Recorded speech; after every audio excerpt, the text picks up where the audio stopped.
Jules Koundé's strike deep into extra time saw Barcelona overcome Real Madrid 3-2 in a Copa del Rey final for the ages.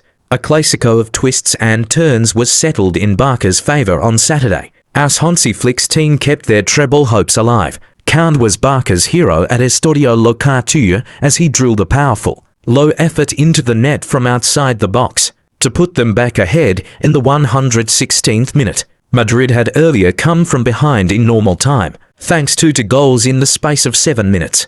Kylian Mbappé, on as a half-time substitute, cancelled out Pedri's 28th minute opener with a free kick that clattered in off the left-hand upright, before Aurelian Tchouaméni nodded home from Arda Güler's corner. Barca hit back late on when Antonio Rudiger and Thibaut Courtois were caught out by a ball over the top, from which Ferran Torres coolly restored parity. Referee Ricardo de Burgos Bengoetxea, who Madrid requested to be removed from officiating the match after he broke down in a pre-match news conference due to what he labelled as unfair treatment by the club's media channels, then pointed to the penalty spot when Raul Asensio lunged in on Rafinha in the final minute of stoppage time. However, after a VAR check, he instead overturned his decision, deeming Rafinha to have dived as the contact was insufficient. With Madrid having lost Vinicius Jr. to injury, Torres went close to putting Barca back in front in the first half of extra time, but it was defender Koundé who stepped up to make the difference when he cut out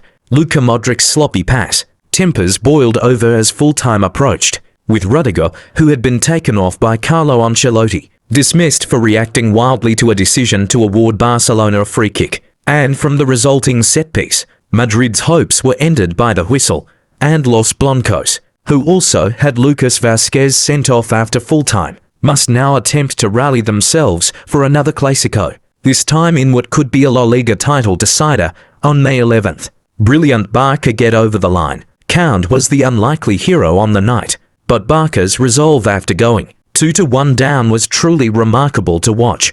This was the 8th Copa del Rey final between these 2 great rivals, and Barca have now levelled the score in terms of victories, with each side claiming 4. Barcelona have won the Copa del Rey for a record-extending 32nd time, and despite Madrid's second-half resurgence, they were worthy victors in the end. Their first-half performance was excellent, particularly in the absence of star striker Robert Lewandowski, who was ruled out due to injury. Torres, who finished as the top scorer in this season's Copa del Rey with 6 goals, filled in admirably up top, while Rafinha was a constant menace, and Pedri's finish for the opener was sublime.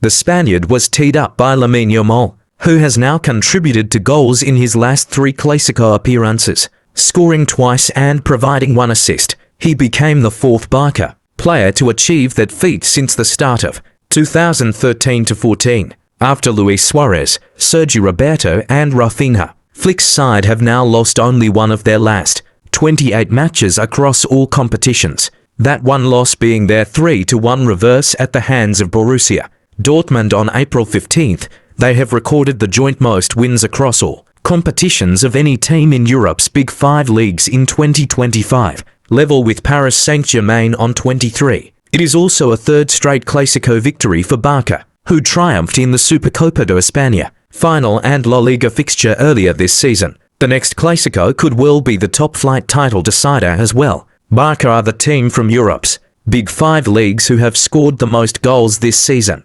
155 across all competitions, and though their defense could not hold Madrid's star-studded attack back, the Blaugrana's quality at the top end of the pitch told in the end. The challenge now for Flick is to go on and win La Liga and the Champions League, having become just the 2nd Barca coach in history to win his first 3 Clásicos across all competitions, after Pep Guardiola, 5 between 2008 and 2010. Is that goodbye to Don Carlo? This feels now like the end for Ancelotti at Real Madrid, who did their very best to create a furore in the build-up to the match with their request for the referee to be taken off duty. Madrid were far from happy with the officiating throughout the match, though after getting themselves ahead, they really only have themselves to blame for squandering the lead. For those brief moments late in the second half of normal time, it did look like one of those famous Madrid comebacks, but it was not to be, and with a 4-point deficit to overturn in La Liga,